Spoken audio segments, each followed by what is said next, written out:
Hi there, Dastardly, how you doing?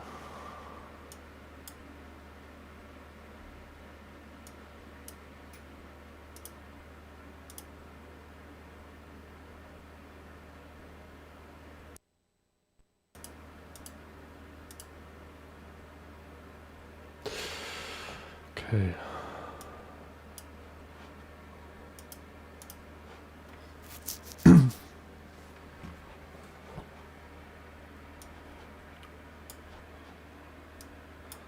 So, I think I'll just get started making some drums, and as some more people come on, I'll start explaining more about the template. But at any point you have any questions, just let me know, and I'll explain everything.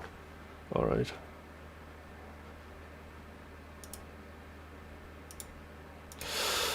Okay.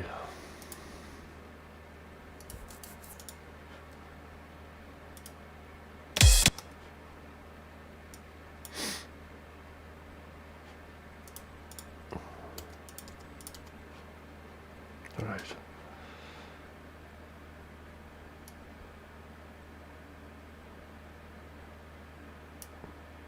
Hi Sean. Excellent. You made it.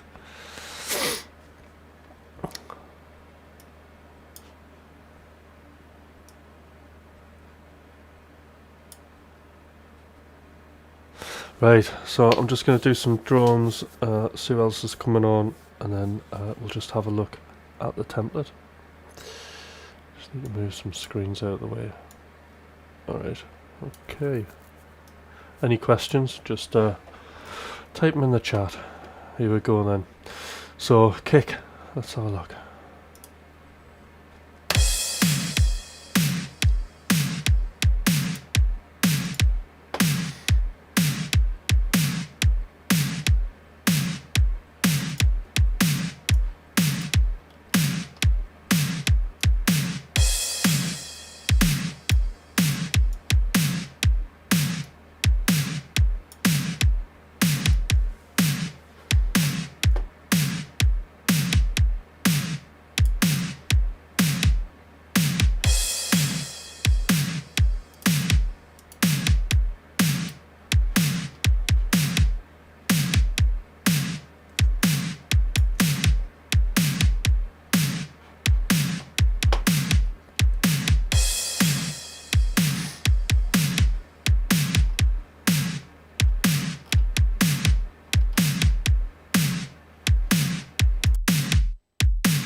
So one thing worth bearing in mind is some of the more kind of repetitive parts that I'll use in a track I already have pre-programmed, and then I can just massage the MIDI parts as I please to make a groove.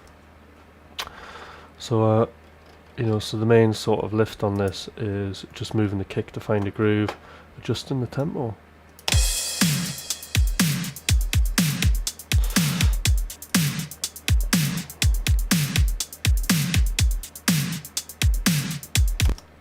Now, what's also worth noting is, just to save a bit of time, so in the template, like, things that I do mixing that are quite repetitive is the EQ on this particular kick. So I'm sticking with this kick for a fair few songs, so I've already got like some SSL set up on that, already doing its bit, and we've got some VCC, Virtual Channel Console, and that's just a little bit of saturation. So I have got stuff set up on there, and same with the snare is I've got the again SSL on the snare, kicks and snares. I really like that on there, and then virtual channel strip, and then it's got its gated reverb on there as well, so there's the gated reverb. That's what that's doing. Okay. Hi Chili.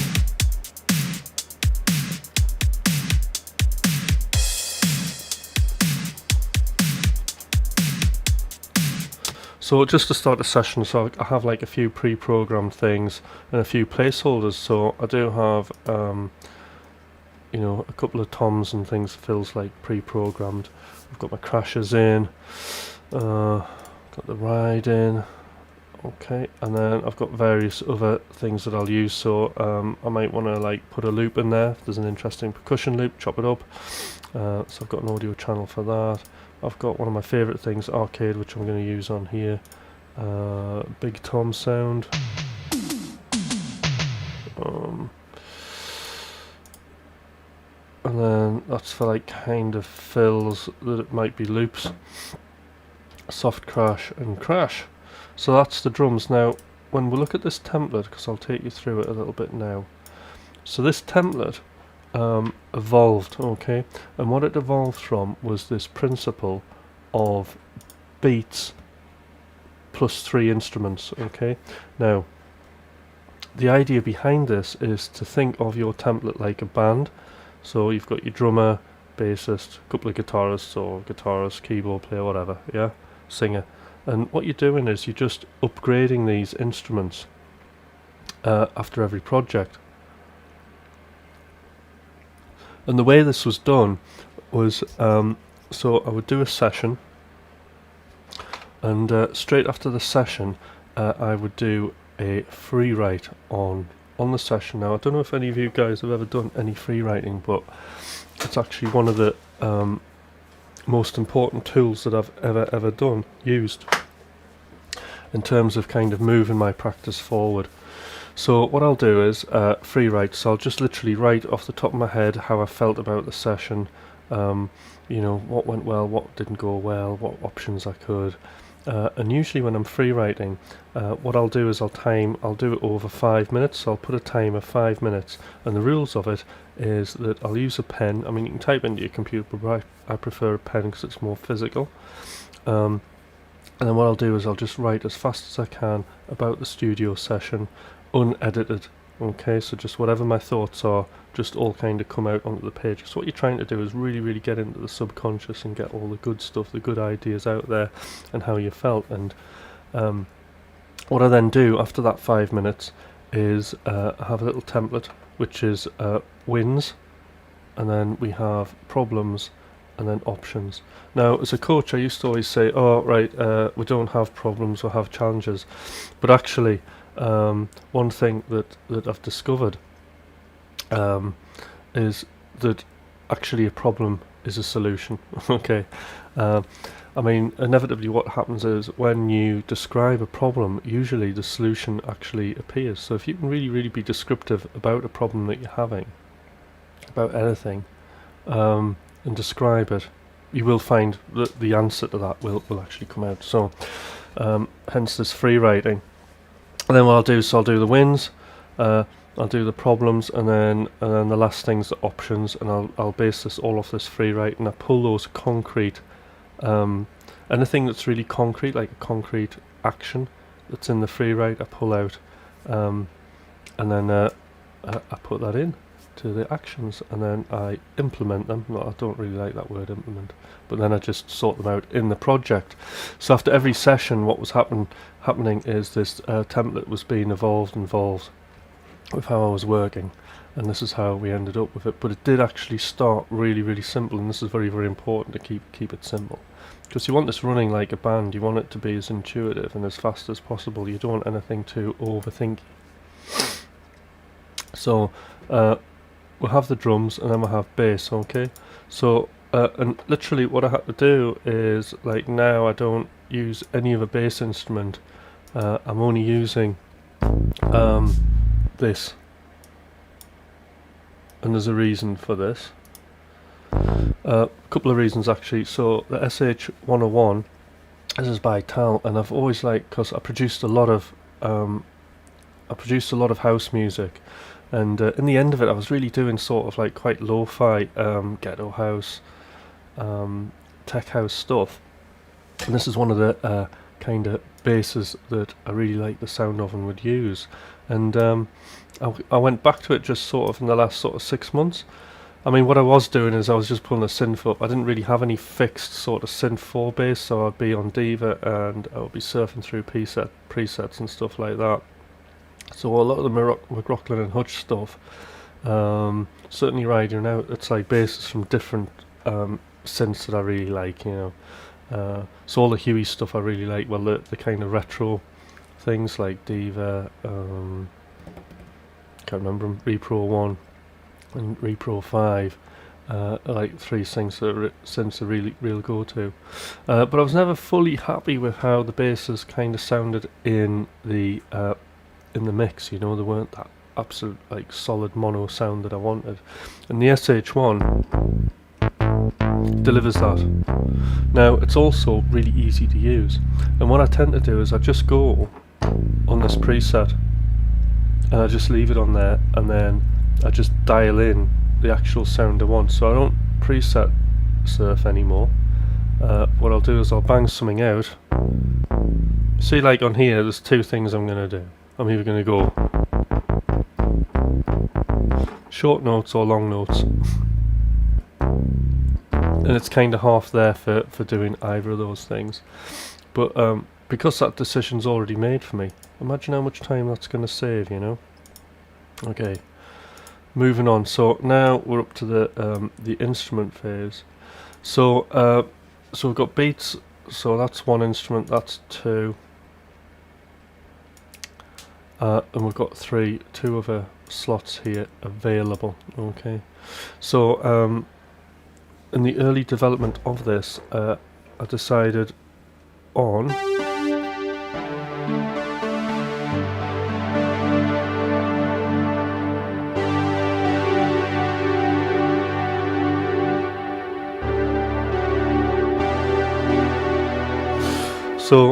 that synth that you're listening to there is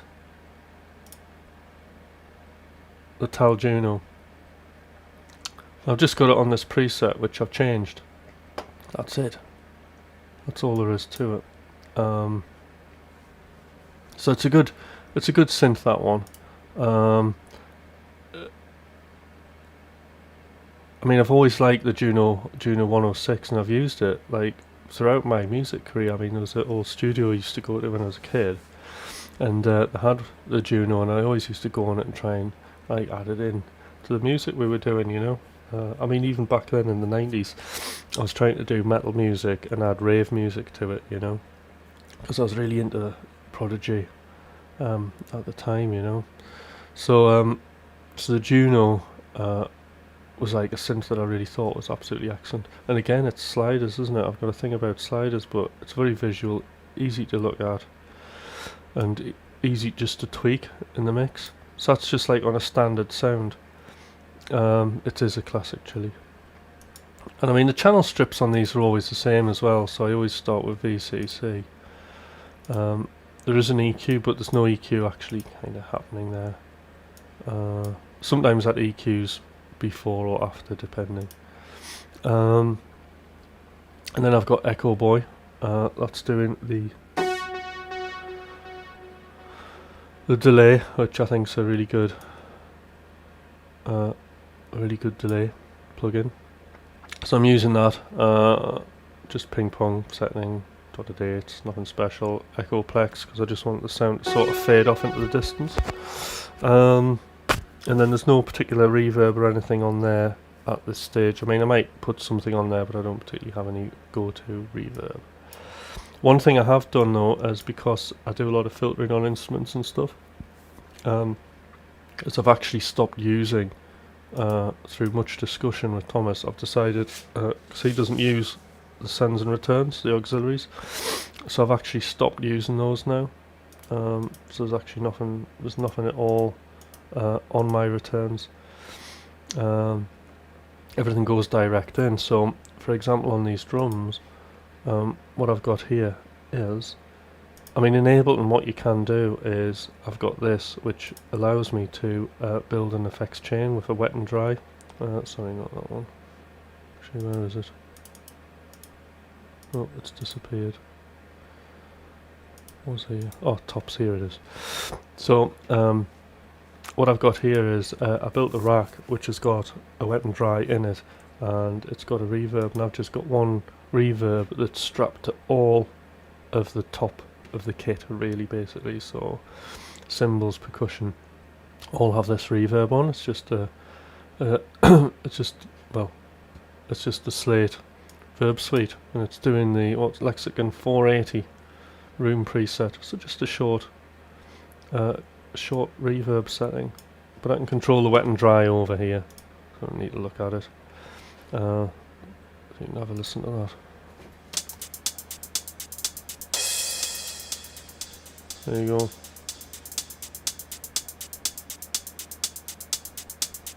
Just switch my fan off in the back. So that's what that's doing. Very nice, sort of clean, airy sound. Of course, on that reverb, I have got an EQ before it, and what I tend to do is I just trim off the fat, so to speak, the sound of whatever's going into the reverb. Any frequencies that don't go into the reverb, I just trim them off with a high pass and a low pass filter. So it's a good way, you know. So if I want a darker reverb, that's how I achieve it.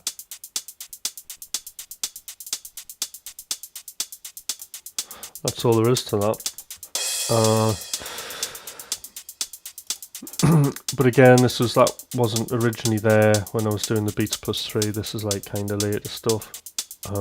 I mean, this sort of reverb thing idea came from the fact that, like, basically I was using the same levels of sending roughly the same amount of audio of each instrument to an auxiliary into a reverb, so it made sense just to kind of strap it on there.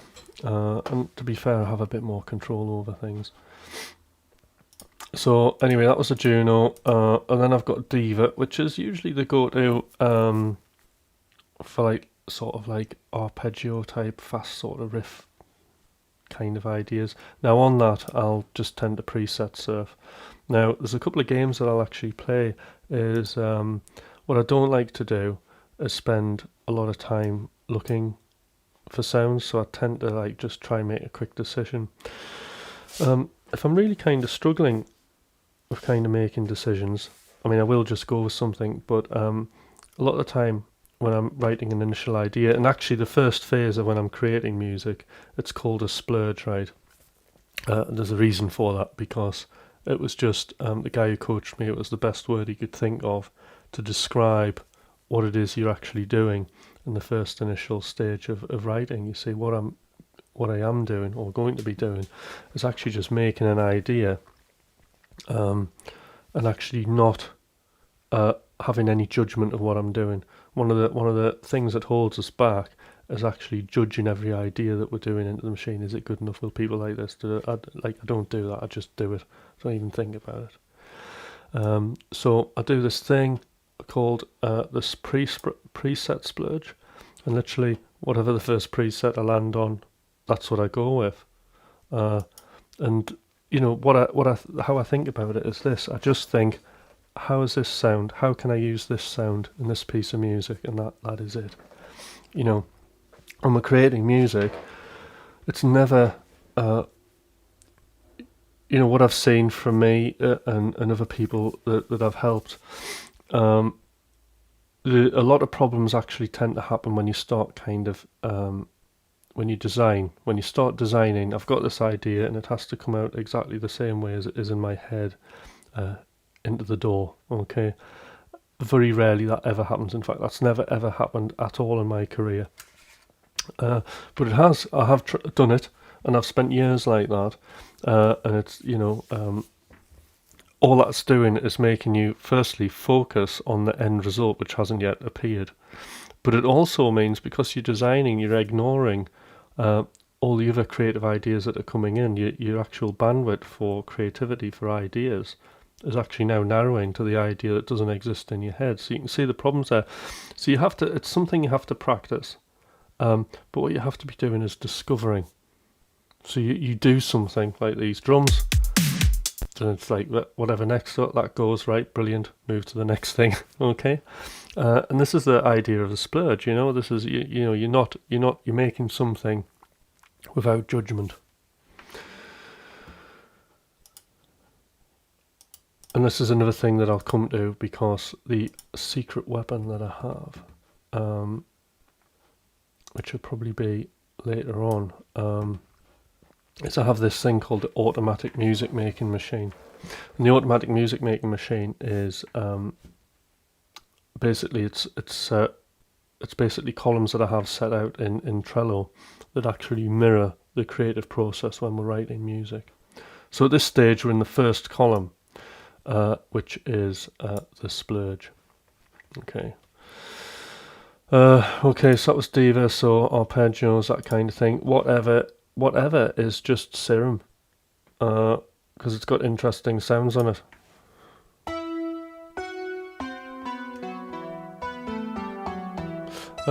One thing about McRuckler and Hutch stuff, and the stuff I make, I don't tend to use a lot of FM stuff.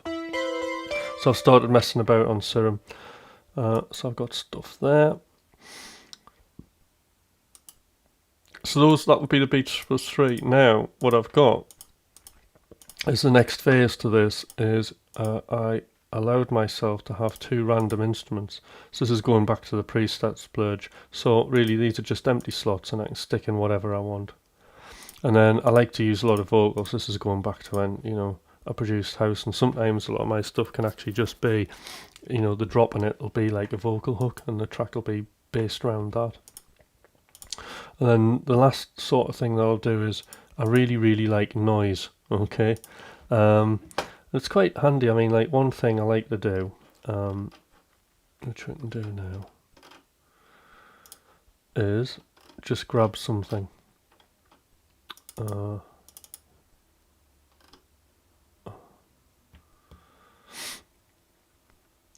Right, let's try this.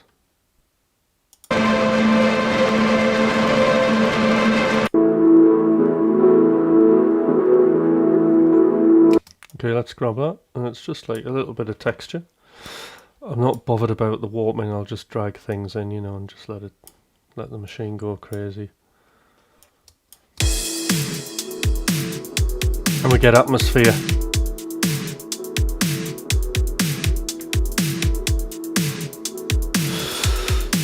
You know, there's a beat there. There's an intro to something.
Okay, stick something in.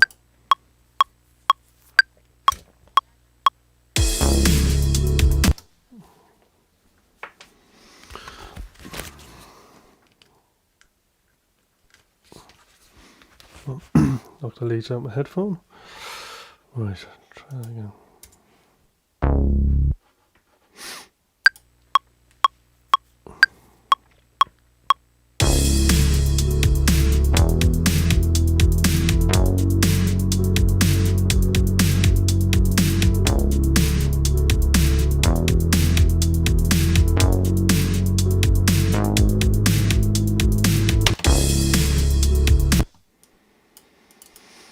Okay, so a bit of a tidy up.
Right.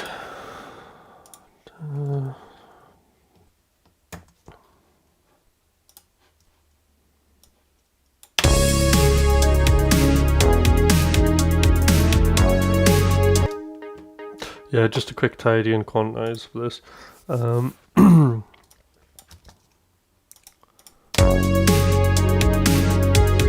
But actually what I am going to do is I'm going to add a bit of groove to these hi-hats. So I always like, one of the things I like to do is like use 808 drum machines, so I use a Roland Cloud drum machine, which is great.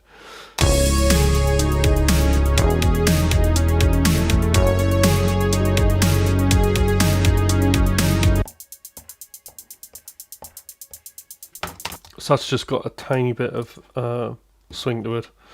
And coming from Logic, I do like the Logic 1651 swing, and it's all set to 100%. It's just very subtle.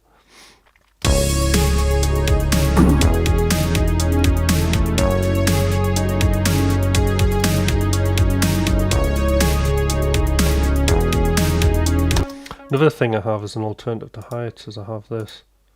See if it's working. So this is quite good because this is a very techno thing.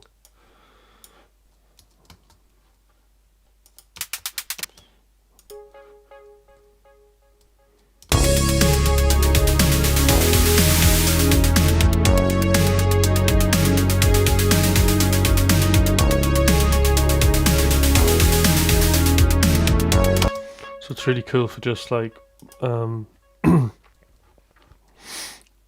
playing with the decay and just kind of opening it so it sort of goes into one long sort of white noise thing. Anyway.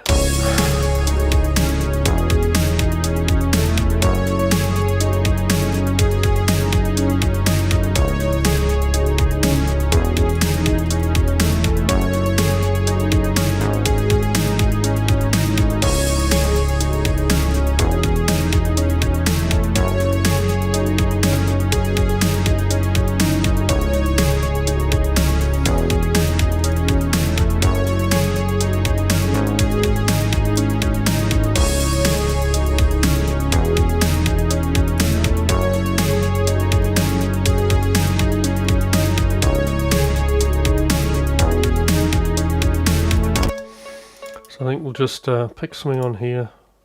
I vaguely know what I want.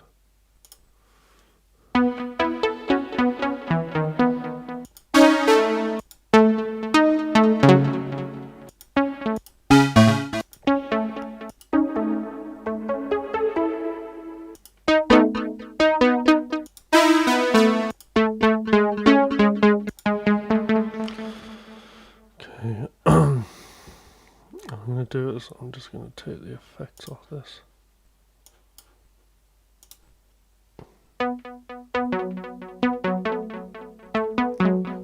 Leave that delay on, it's quite nice. Okay.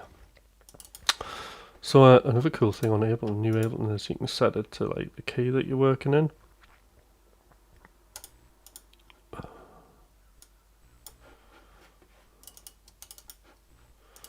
Sometimes random's good, isn't it? You just like, you know, do that.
So another thing I've got on every channel is I've got a volume, so I can fade things in and out that sits on the channel, so I'm not doing any automation on the actual master fader for each channel. And then I have this lovely filter by Bassclef.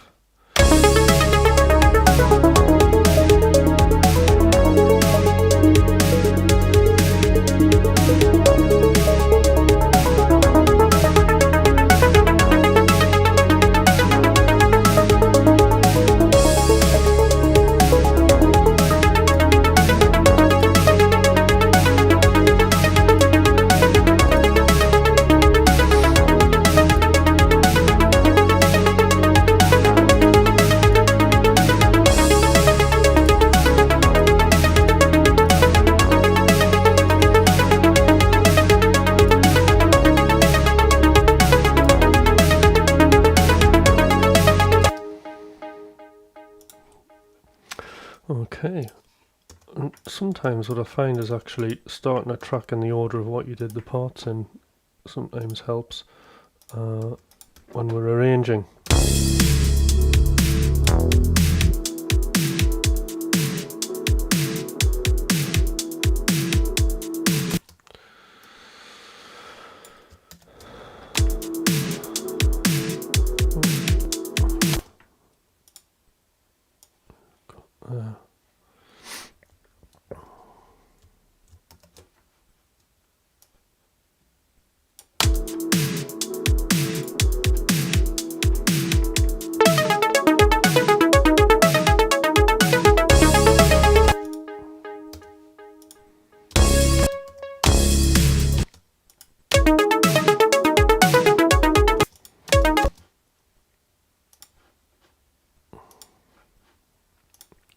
On the wrong stuff here.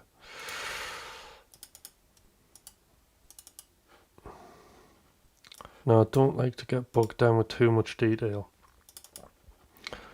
so I think that's gonna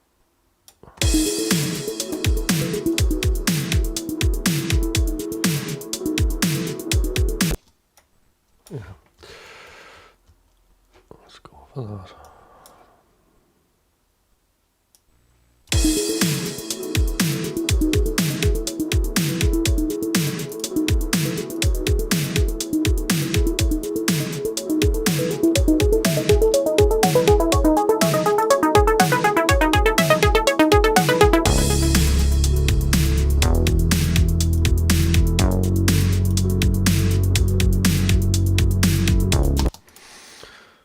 That's out, and that's it.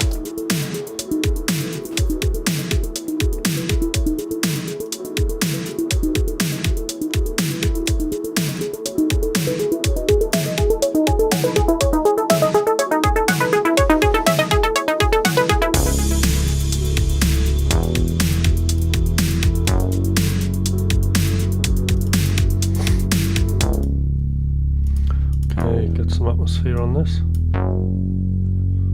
So, for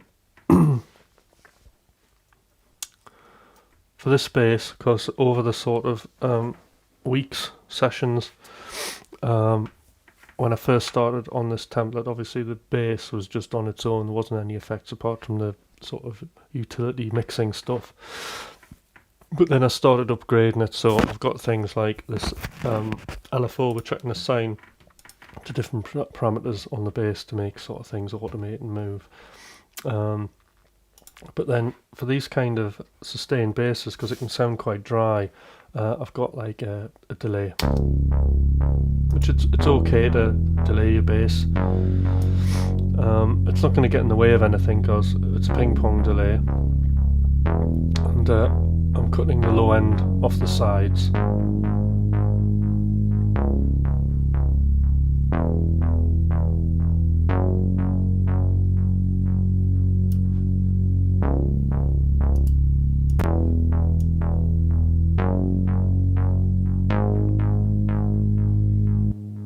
So that's not going to get in any way of the mix.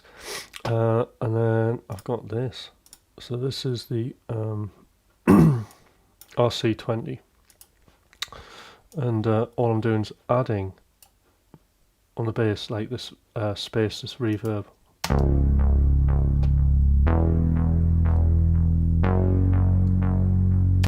Okay.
Okay, everybody following so far?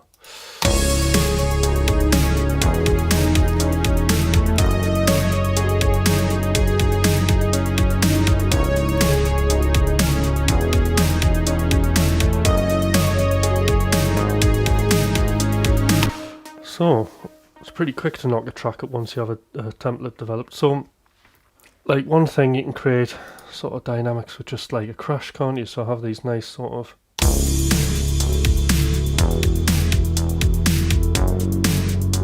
spacey 808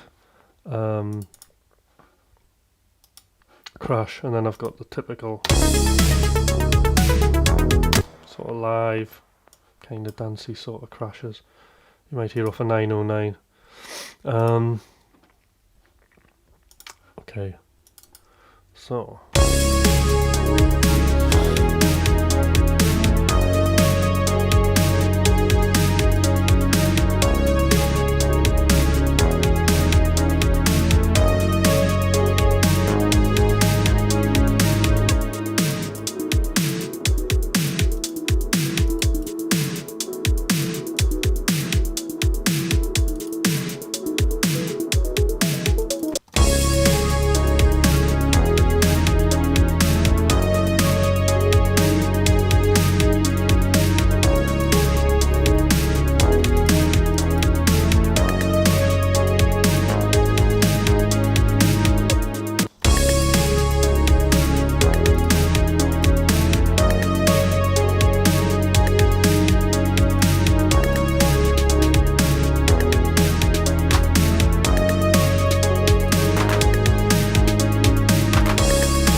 there we have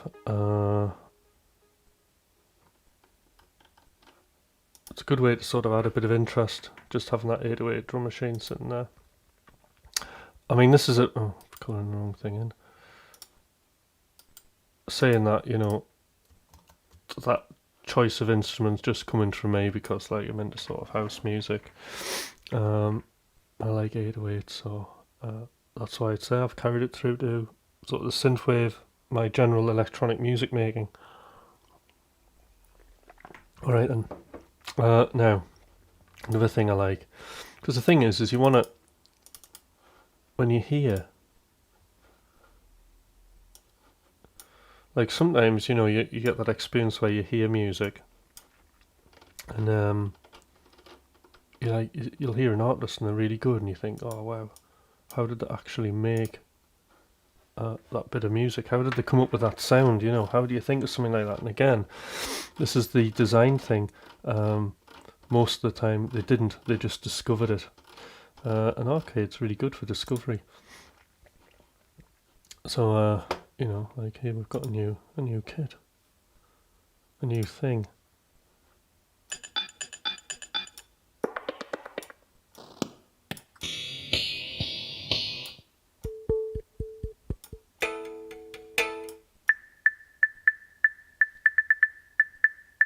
So let's just see if we can get something to work. Trying to create a bit of interest.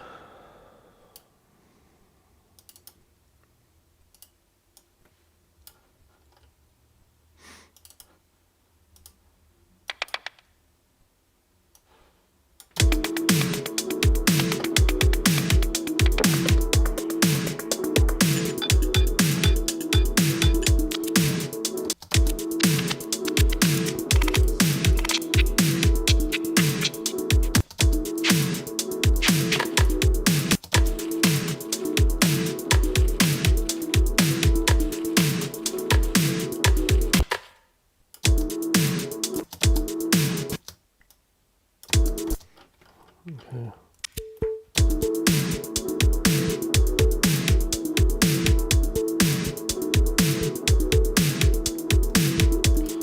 Sort of works, doesn't it?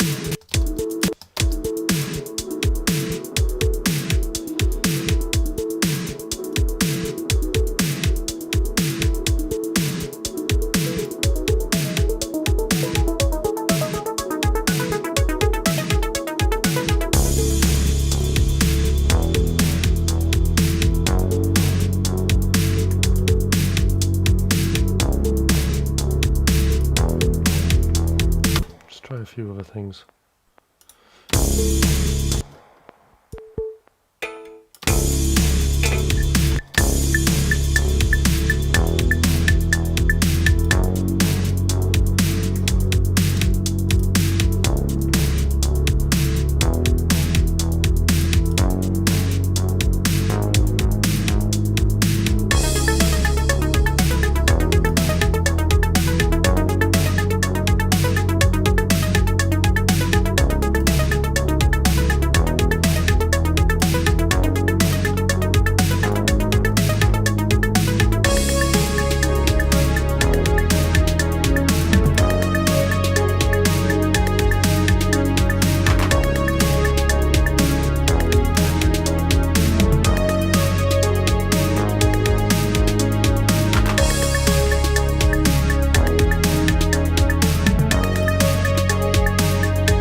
Okay, so let's get these markers in.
Okay.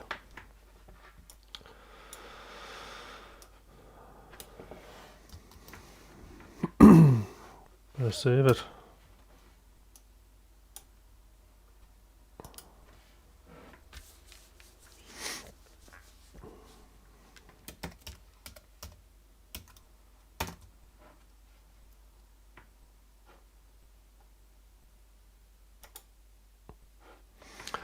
Okay.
Okay.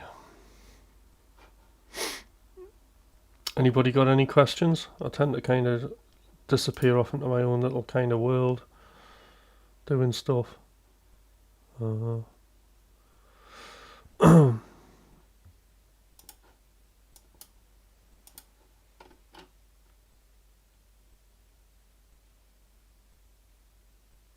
Alright, these markers, so it's just a quick way I can flick between stuff. And it does it in time, so I can test out sections.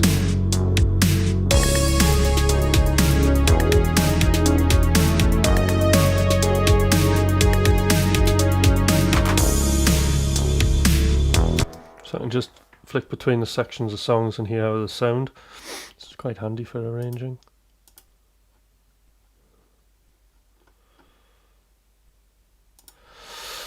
Right, what was it? This one.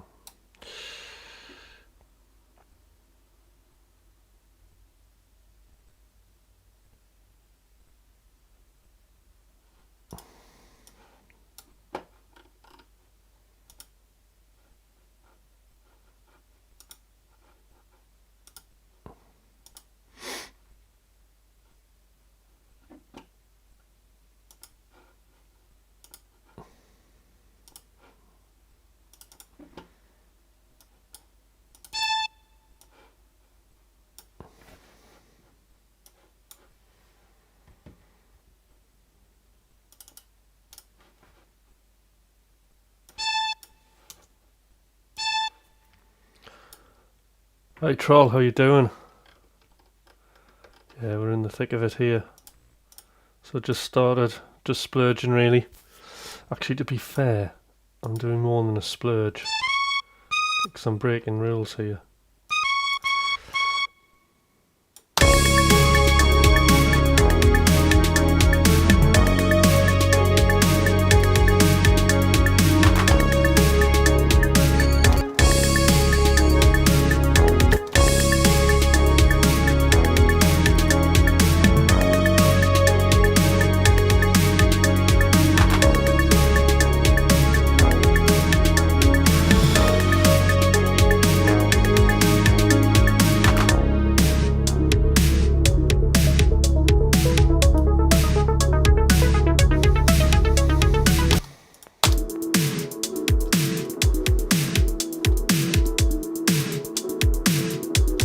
Okay, this is what we've done, Troll, so far. I'm just going to play it through whilst I just tweak a few things.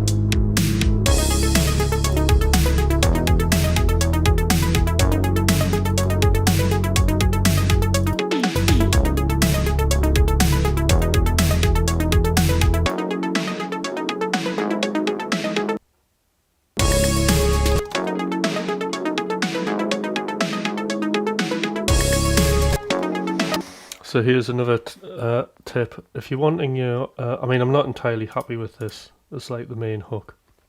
There's something else I'm going to do later on. But if you're wanting to make the main section sound bigger, then start taking stuff away from the previous section just to make contrast. So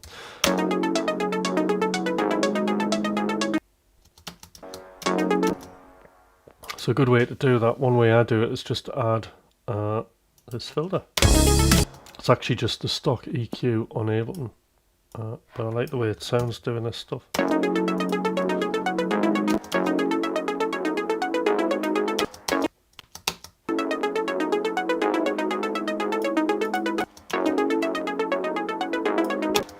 So just trying to create some contrast here. Alright, I wonder what that's on about. I've got to authorize a free plugin. Oh, right, okay, cool.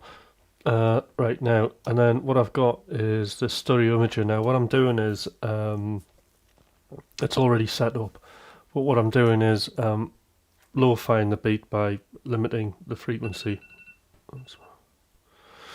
And then I've got this, and I'm just narrowing the stereo image.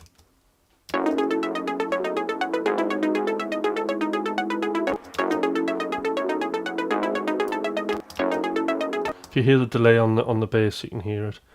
So like that's it with it off. So you can hear that delay on the bass bouncing about. Put it on. I'm just centering everything a little bit.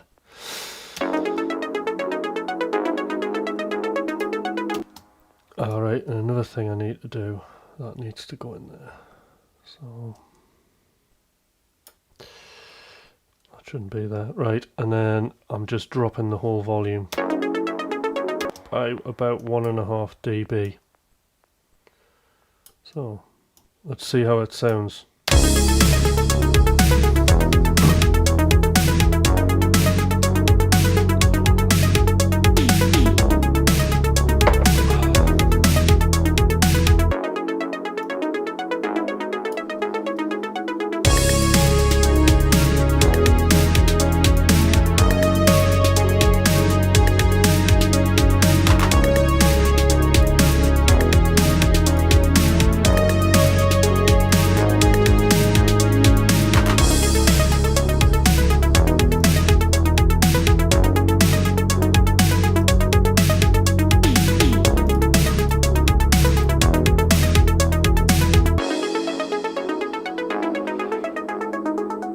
Alright, okay. So I think, and then there's one of the... Alright, glad you like the hook.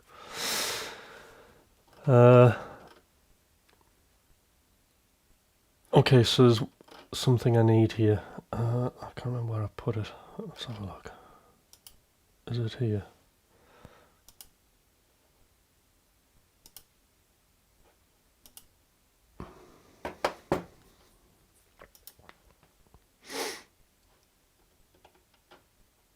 Far away, that's what we need, far away. So here's something, actually I need to kind of update these.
Right, are you going to be doing these on a schedule? Yes, so the idea is I'll be back tomorrow morning doing another idea.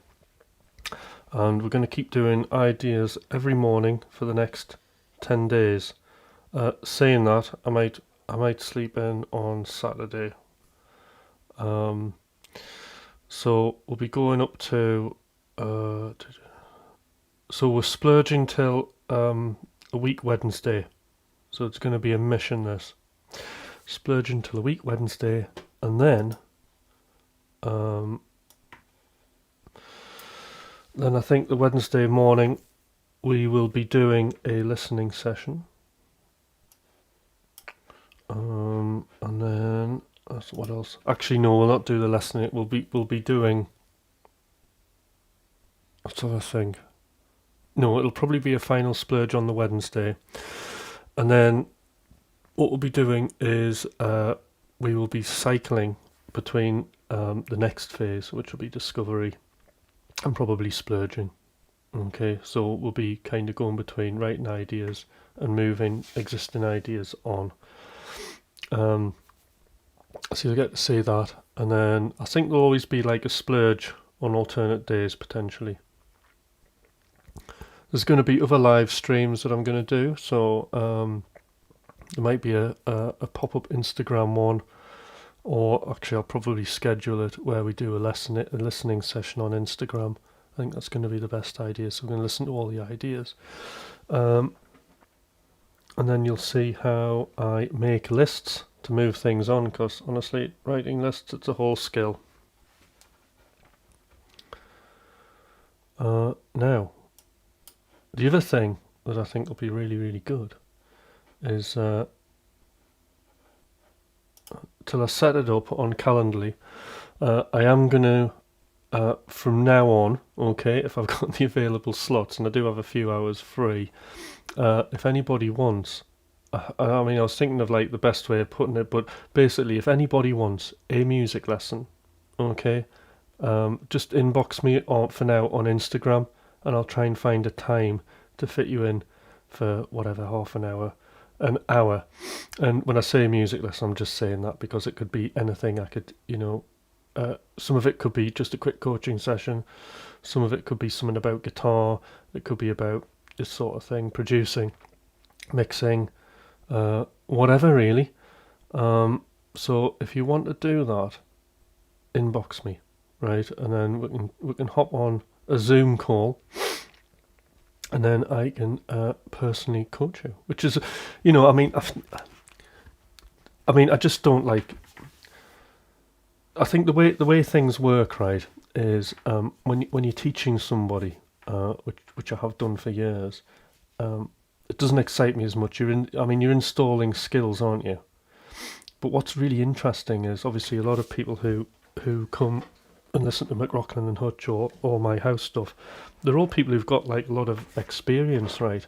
And the thing that's holding them back isn't more skills. You see, people get stuck and they become skill focused, especially guitarists as well, because I've been there. I can't release music because I don't feel my playing's up to scratch, and I need to practice this scale, and I need to be able to play a pentatonic scale in groups of 5 in all 5 positions, like amazingly with my eyes shut, before I can do anything. And that tends to be an example of a skill focus. But actually, you only need to play a group of 5 notes in 1 or 2 positions really, and you can get going and get a career going. So this is where coaching comes in. You can coach somebody, and you'll hear artists who are really good. Especially like in the electronic world. If we look at somebody who just is not an amazing musician, virtuoso, like look at somebody like Martin Garrix. I mean, he went massive. I mean, and all he did is he just found a sound. He wasn't held back by himself. He just had something that worked, and he kind of blew up. And this is the beauty of it, is that you can really help somebody find how they can use their skills in a super effective way and get them releasing music quite quickly. But as I say, like a skill focus, that's not like, if you're focusing on skills all the time, you're not actually connecting with the world. And this is the problem. I mean, we need to find out who we are and what our connection is with the outside, with our music. And that's really what excites me about the coaching thing. And I think the level under coaching, so coaching is sort of like the top tier. And then you have consultancy, which is the next thing down, and that's just like, right, I've got this specific problem, what can you suggest? And I can say, well, I've been using this plug and I've been doing whatever. So there's consultancy, which is just really offering information based on, working experience, research. And then obviously then there's the teaching thing, which I mentioned. What we're doing is installing skills. But to be fair, like, I think for me, just for now, doing the one-to-one sessions, it's going to be a mixture of all of those things. So I think it's quite exciting, really, because what I'm doing is I'm going to just remind people that they have an actual connection with the world, and their music needs to be out there and needs to be heard. And that's the best place to get, that's the best way to get good, is when you know that you're going to do something and people are going to see it. That's how you improve. Okay, so that said, what we're doing.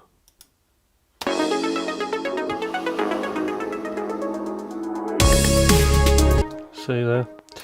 So that works quite nice. It draws you in.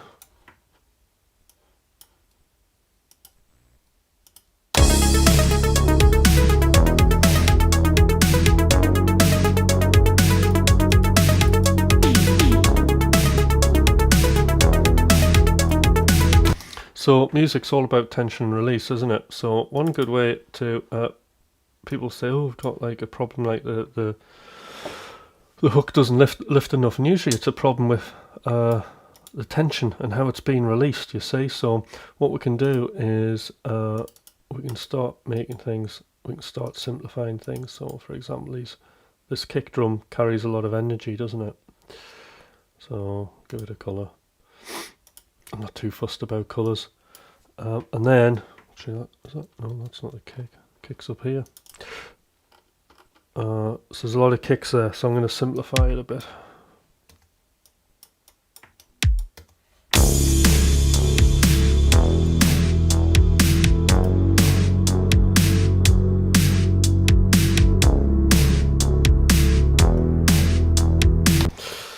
Duplicate it. And then take that out.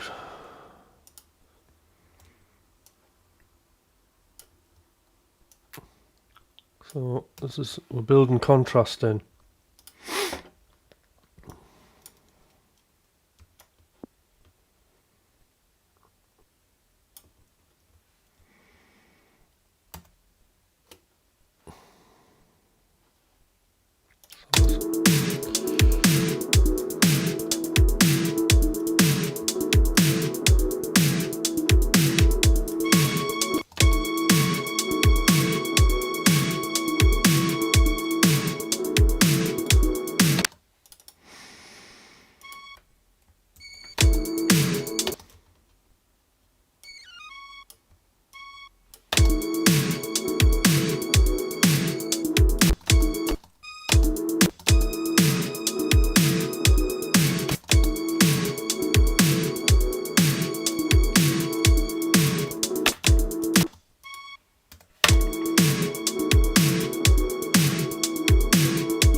Okay, so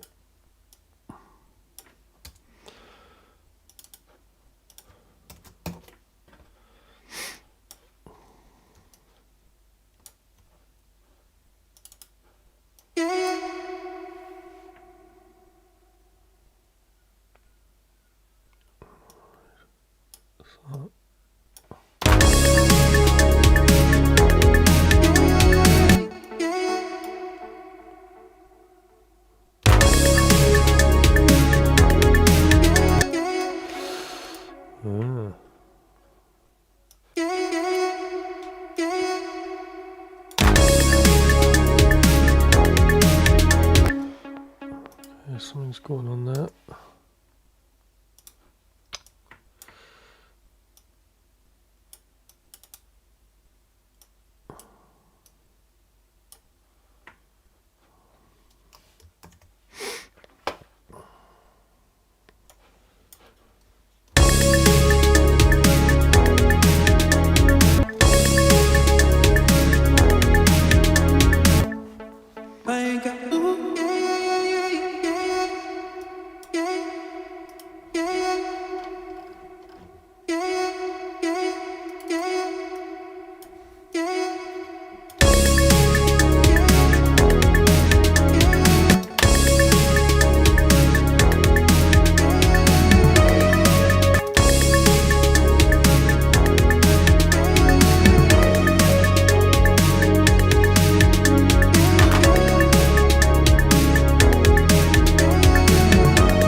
Right. Okay, and we're near to the end there of the first early morning in the studio with Hutch live streams. So I hope you've enjoyed that and got some insights. And